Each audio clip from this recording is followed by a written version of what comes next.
Film की शुरुआत में मैक्सिको को 1963 में दिखाया गया है। खुदाई के दौरान मजदूर एक बक्सा हटा रहे थे। इसके बाद एक दीवार दिखाई गई है, उस पर ढेर सारी तितलियां थी। इस दृश्य में एक लड़की को अपने कमरे में बैठे हुए दिखाया गया है। उसे अपने कमरों में पैरों के निशान के बारे में पता चलता है, लेकिन वहाँ कोई नहीं था और लड़की डरकर कमरे से भाग गई। जब वो बाहर आती है तो उसकी नजर एक रहस्यमय बक्से पर पड़ती है। इसके बाद कोई लड़की को खींच लेता है। अब बाद में पता चलेगा कि लड़की का अपहरण किसने किया। बाद में एक भयानक संरचना दिखाई जाती है। यह उस लड़की का निवास स्थान था। फोकस एक महिला किरदार पर केंद्रित हो जाता है। उसका नाम अंबर था और वो अवैध रूप से अमेरिका आई थी, इसलिए उसके पास कोई आईडी नहीं थी। आईडी नहीं देने पर होटल प्रबंधन ने बाहर निकाला। अंबर एक सिलाई फैक्ट्री में नौकरी करती है। अंबर ने एक पोस्टर देखा, उस पर लिखा था, हम तुम्हें कम किराए पर एक कमरा देंगे, यहाँ केवल लड़कियों को ही अनुमति है। इससे अंबर खुश हो जाती है और उसे क्या चाहिए था, अंबर फैक्ट्री में एक लड़की का दोस्त बन जाती है। अगले दिन अंबर उस पते पर पहुँचती है जहाँ उसकी मुलाकात रेड नाम के भवन मालिक से होती है। ये वही इमारत थी जहाँ शुरुआत में लड़की गायब हो गई थी। अंबर उससे पूछती है कि यहाँ और कौन रहता है। वो कहता है कि तुम्हारे अलावा सिर्फ एक लड़की यहाँ रहती है। वो आपके कमरे के सामने रहती है और वो अंबर से 1 महीना का किराया लेता है। अमानत के तौर पर अंबर से रात को जल्दी आने को कहा। वहाँ शराब पीने और धूम्रपान जैसी किसी चीज की अनुमति नहीं है, इसलिए अंबर यह सब स्वीकार कर लेती है। फिर अंबर उस कमरे में चली जाती है। जब अंबर रात को सोने के लिए जा रही थी तो उसकी नजर अपने कमरे के फर्श पर एक छोटी सी खिड़की पर पड़ी। उसका रास्ता बेसमेंट की ओर खुल रहा था। रात के समय यहाँ से महिलाओं और बच्चों के रोने की आवाजें सुनाई देती है। अंबर को लगता है कि यह अजीब है। वो रात को सोते समय इसके बारे में सोचती है। इसके बाद अंबर सोती है। यहाँ पता चला अंबर की माँ की हालत ठीक नहीं है, इसलिए अंबर अवैध रूप से अमेरिका में नौकरी के लिए आई है। इसलिए वो पैसे कमाते हुए अपनी माँ का इलाज कराएगी। उसकी माँ हमेशा उसके सपने में आती है। वो उससे अक्सर बात करती रहती है। अगले दिन अंबर की मुलाकात बिल्डिंग की लड़की से होती है। इसका मतलब है सामने वाले फ्लैट की लड़की बताती है कि अंबर रेड एक बुरा आदमी है, इसलिए उससे सावधान रहो। इतना कहकर लड़की चली जाती है। अंबर इस बात को नजरअंदाज कर देती है कि उसने ऐसा क्यों कहा और वह अपनी फैक्ट्री चली जाती है। अंबर की दोस्त उससे कहती है कि अगर तुमने अपनी आईडी चाहिए तो 3000 लगेंगे। अंबर कहते हैं 3000 क्यों, लेकिन आपने केवल 1000 की मांग की। उसकी दोस्त का दावा है कि क्योंकि तुम अमेरिका की नहीं हो इसलिए इसकी कीमत इतनी होगी। बाद में जब अंबर उसके होटल पहुंचती है तो उसे तहखाने से अजीब आवाजें सुनाई देती है। अंबर वहां जांच करने जाती है। इतने में रेड आ जाता है और अंबर से कहता है कि बेसमेंट में जाना मना है क्योंकि यह एक निजी जगह है। अंबर की नजर एक कमरे पर पड़ती है जिसमें अजीब चीजें हैं। अंबर उन चीजों को देखकर कुछ सोचने लगती है। रेड दरवाजा बंद करते हुए चला जाता है कि ये भी एक निजी कमरा है और इसमें जाने की अनुमति नहीं है। यह वही निजी कमरा था जिसमें बहुत सारी तितलियां थी। हमने उन्हें पहले भी देखा है। अंबर ने अपनी जमा राशि मांगी क्योंकि वह यह जगह छोड़ना चाहती है। अब उसे कहती है कि जितने दिन मैं यहाँ रही उतने दिन का पैसा काट कर मुझे बाकी रकम दे दो। रेड ने पैसे देने से इनकार कर दिया। वो कहता है कि मैंने पैसे का उपयोग कर लिया और मेरे पास अभी पैसे नहीं है।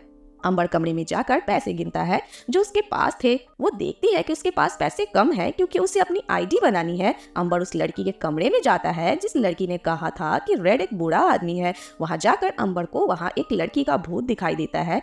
उसकी आंखें चमक रही थी। उसने अजीब कपड़े पहने हुए थे और अंबर उसे देखकर डर जाती है। वो चली जाती है। रात को सोते समय अंबर को अपनी माँ का सपना दिखाई देता है। सपने में एक रहस्यमय बक्सा भी दिखाया जाता है। ये वही बक्सा था जो फिल्म की शुरुआत में दिखाया गया है। बक्से में से एक हाथ निकलता है। अगले दिन अंबर अपने बॉस से अग्रिम भुगतान मांगती है। उसका बॉस उसे ये कहते हुए मना कर देता है कि तुम बहुत धीरे काम करते हो। वो उसे सिलाई से हटाते हुए पैकिंग पर सेट करता है। इसके बाद अंबर अपने दोस्त के साथ एक कैफे में बैठी थी। अंबर अपने दोस्त को पैसे देते हुए कहती है, कृपया जितनी जल्दी हो सके मेरी आईडी बना दो। होटल पहुंचते पहुंचते अंबर को काफी देर हो गई। जब वो होटल में आती है तो उसे अजीब महसूस होता है। वो देखती है कि एक आदमी दीवार पर अपना सिर पीट रहा है। अंबर उसे नजरअंदाज करते हुए उसके कमरे में चली जाती है। अंबर वहाँ 2 लड़कियों से मिलती है। वो अजीब लग रही थी लेकिन वे अच्छी थी। वो सिगरेट पीते हुए बातें करने लगते हैं। इसी बीच रेड आ जाता है और उन लड़कियों को वहाँ से भगा देता है। अंबर रेड से पूछती है, आपने कहा था कि किसी लड़के को अनुमति नहीं है, फिर वो आदमी कौन है जो नीचे दीवार पर अपना सिर पटक रहा है? रेड का कहना है कि वो मेरा पागल भाई है। उस रात अंबर चुपके से निजी कमरे में चली जाती है। वहाँ उसे अजीब चीजें दिखती है। उसे देखकर वो हैरान हो जाती है।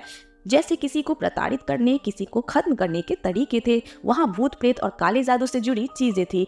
पुराने जमाने में खुदाई के दौरान जो चीजें मिली थी। अगले दिन अंबर ने अपने दोस्त को फोन किया, लेकिन वो फोन नहीं उठा रही थी। अंबर फैक्ट्री जाती है और अपने बॉस से अपने दोस्त के बारे में पूछती है। उसके बॉस का कहना है कि उसने नौकरी छोड़ दी है। अंबर समझता है कि उसके दोस्त ने उसे धोखा दिया है, वो अपना सारा पैसा लेकर भाग गया है। इसके बाद जब अंबर वापस आती है तो उसे फिर से महिलाओं के रोने की आवाज सुनाई देती है। अंबर को कुछ समझ नहीं आ रहा था कि यहाँ क्या हो रहा है। अंबर रेड से पूछने जाती है कि सामने वाले फ्लैट में रहने वाली लड़की कहाँ है। रेड का दावा है कि वो पहले भी कई बार जा चुके हैं। अंबर अपने कमरे में आ जाती है और अजीब महसूस कर रही थी। अंबर को एक अजीब सी चीज नजर आती है और उसकी नजर वहाँ एक लड़की और एक महिला पर पड़ती है। वे आत्माएं थी। लड़की की आत्मा अंबर से मदद मांग रही थी। कृपया मेरी मदद करे। अंबर सोचती है कि मुझे इस लड़की की मदद के लिए क्या करना चाहिए, लेकिन तभी अचानक कोई लड़की को खींच लेता है। ये देखकर अंबर समझ जाती है कि यहाँ आत्माएं रहती है। उसे यह सही लगता है क्योंकि यह एक भूतिया जगह थी। इसे अंबर डर जाती है। वो अपना सामान पैक करते हुए अपनी जमा राशि लेने के लिए रेड के पास जाती है।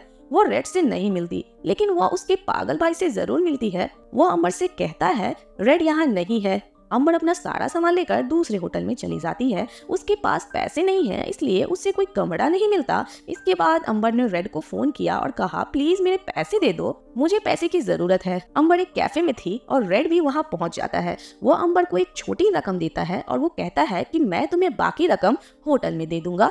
वो अंबर के साथ भूतिया होटल में लौट आता है। वो कहता है कि तुम्हारे बाकी पैसे कमरे में हैं। जब वो पैसे ढूंढने के लिए कमरे में गई तो अंबर को कुछ नहीं मिला। रेड पीछे से आता है और जबरदस्ती अंबर को शराब पिलाने की कोशिश करता है। अंबर ने उसे ऐसा करने से मना किया। इसी बीच रेड का भाई आ जाता है। वो अंबर को जबरदस्ती शराब पिलाता है। वो उसकी पिटाई भी करता है। उसे समझ नहीं आता कि ये भाई उसके साथ ऐसा क्यों कर रहे हैं। अंबर सारी स्थिति से डरी हुई थी और उसे कुछ समझ नहीं आ रहा था। नई लड़कियों को भी डर लगता है। वे भी अंबर के कमरे में सोते हैं। जब वो सो रहे थे अंबर को अजीब बुरे सपने आते हैं। इसके बाद वे जागती है। लड़कियां अंबर को बताती है कि हम सपने में रहस्यमय बक्सा देखते हैं। अंबर कहती है हाँ, डब्बा मेरे सपने में भी आता है। लड़कियों का कहना है कि हमारा भाई भी हमारे सपने में आता है, उनकी हालत बदतर है। अंबर का कहना है कि मैं सपने में अपनी माँ को बीमार होते देखती हूँ। यहाँ पता चला कि उसके सपने जुड़े हुए थे और रहस्यमय बक्से से संबंधित थे। यहाँ इस बात की भी पुष्टि हो गई कि जो लड़की शुरुआत में गायब हुई थी वह बक्सा की वजह से थी। लड़की के सपने में वही डिब्बा दिखाई दे रहा है, इसलिए समस्या बक्सा में है। इसी बीच होटल के बाहर अंबर के चाचा भी आ जाते हैं। रेड का कहना है कि अंबर यहाँ नहीं रहती। इसके चाचा कहते हैं कि वो यहाँ रहती है, मुझे पता है क्योंकि उसने मुझे यह बता दिया है। तभी वो रेड को धक्का देते हुए अंदर आ जाता है। वो अंबर के कमरे का दरवाजा खोलने की कोशिश करता है, लेकिन तभी रेड का भाई उस पर पीछे से हमला करता है। वो उसे तब तक पीटता है जब तक वह मर नहीं जाता। बाद में वे लड़कियों को एक कमरे में ले जाते हैं जहां लड़कियों के शव थे। उन्होंने अजीब कपड़े पहने हुए थे। ये वही कपड़े थे जो भूतों ने पहने हैं। अंबर को जो भूत दिखाई देते हैं वे उन्हें वही कपड़े पहनाते हैं और बाद में रेड ने उनके शरीर पर कुछ डाल दिया। वो उससे उसे छोड़ने के लिए कहती है। रेड उसे छोड़ने से इनकार कर देता है। उनका कहना है कि मैं ऐसा नहीं कर सकता, मेरा भाई बक्सा की वजह से ये सब करता था। मेरे पिता ऐसा करते थे, अब मेरा भाई ऐसा करता है। उसने हमारी माँ के साथ ऐसा किया है और अब आपके साथ भी ऐसा ही होगा। इसके बाद रेड का भाई अंबर को उठाते हुए बेसमेंट में ले जाता है। रास्ते में अंबर को कई आत्माएं दिखाई देती है। उन्होंने भी एक जैसे ही कपड़े पहने हुए थे और उनकी आंखें भी चमक रही थी। पता चला कि अंबर ने भी यहाँ की भूतनी लड़कियों जैसे कपड़े पहन रखे थे। इसका मतलब है कि अंबर उनमें से एक है। रेड का भाई अंबर को तहखाने में ले जाता है। यह बहुत बड़ी जगह थी। वहाँ बहुत सारी मोमबत्तियाँ थी। वहाँ बहुत सारी लाशें थी, लेकिन वे बिना सिर की लाशें थी। उसने अंबर को लिटाया और सामने रहस्यमय बक्सा था, वो बक्सा जो हर किसी के सपने में आ रहा था। इसके बाद रेड का भाई चला जाता है। अंबर के चाचा आते हैं और उसे मुक्त करते हैं। वो उसे वहाँ से ले जा रहे थे। इसके बाद वे एक अंधेरे कमरे में पहुँचते हैं। अंबर देखती है कि वे अपनी माँ के साथ है। सवाल यह है कि अंबर के चाचा की मृत्यु हो गई तो उसे बचाने के लिए कौन आया था? दरअसल अंबर को बचाने के लिए कोई नहीं आया था। इसकी कल्पना तो अंबर ही कर रही थी। अंबर अपनी माँ की कल्पनाओं में उसके साथ थी, लेकिन वास्तव में वो अभी भी वही तहखाने में लेटी हुई है। एक अजीब प्राणी बक्से से बाहर आता है। वह अंबर की ओर आगे बढ़ रहा था। अंबर अपने सपनों में देखती है कि उसने तकिए से अपना मुंह दबाते हुए अपनी माँ को समाप्त कर दिया है। जब अंबर डरकर जागी तो वहाँ से क्रिएचर भी गायब हो गया। अंबर निजी कमरे में जाती है, वहाँ कई हथियार थे और अंबर ने उनमें से एक हथियार उठाई। फिर वह भाइयों के पास जाती है और सबसे पहले वे रेड को खत्म करती है। हथियार से रेड के पैर पर वार करती है और वो घायल होकर गिर जाता है। रेड का भाई भी वही था और दूसरी लड़कियों को बेसमेंट के लिए तैयार कर रहा था। अंबर उसे मारती है लेकिन वह अंबर को नीचे गिराकर उसका पैर तोड़ देता है। जब दूसरी लड़की भागने की कोशिश करती है तो रेड का भाई उसे बालकनी से नीचे फेंक देता है, जिससे उसकी मौत हो जाती है। इसके बाद रेड का भाई अंबर को बाहर खींच लेता है। वह अंबर की गर्दन दबाने लगता है और अंबर के पास एक कांच का टुकड़ा होता है। वह अंबर की गर्दन पर मार देता है। उससे रेड का भाई घायल होकर गिर जाता है। अंबर ने उस पर हथियार से कई बार हमला किया। वह उसे तब तक मारती है जब तक वह मर नहीं जाता। बाद में वह रेड को तहखाने में ले जाती है और उसे वहां लिटा देती है। बॉक्स से बाहर निकला अजीब प्राणी उसने रेड के सिर पर वार कर दिया। इसका मतलब है कि वो उसके सिर को उसके शरीर से अलग कर देता है। अंबर बाहर आती है और देखती है कि उसका टूटा हुआ पैर ठीक हो गया है। उसके घाव भी ठीक हो रहे थे। उसकी आंखों का रंग भी बदला हुआ दिखाया गया है। मैं आपको यहाँ पर एक इम्पोर्टेंट बातें तो बता दूं कि ये वही बॉक्स था जिसे 1963 में खुदाई के बाद निकाला गया था। यह बक्सा रेड के पिता को मिला था। बक्से के अंदर एक भूत था जिसने रेड के पिता के शरीर पर कब्जा कर लिया था। रेड के पिता ने वह सब कुछ किया है जो प्राणी ने उससे करने को कहा था। इसके बाद रेड के भाई ने ये सब किया है क्योंकि अब भूत ने रेड के भाई को अपने बस में कर लिया है। अब क्योंकि वह मर गया, भूत ने अंबर को अपने वश में कर लिया। यहाँ जीव अंबर की सहायता से सब काम करेगा, लोगों को मारना और इसी तरह के अन्य काम करना पसंद है। इसके साथ ही फिल्म की कहानी खत्म हो जाती है।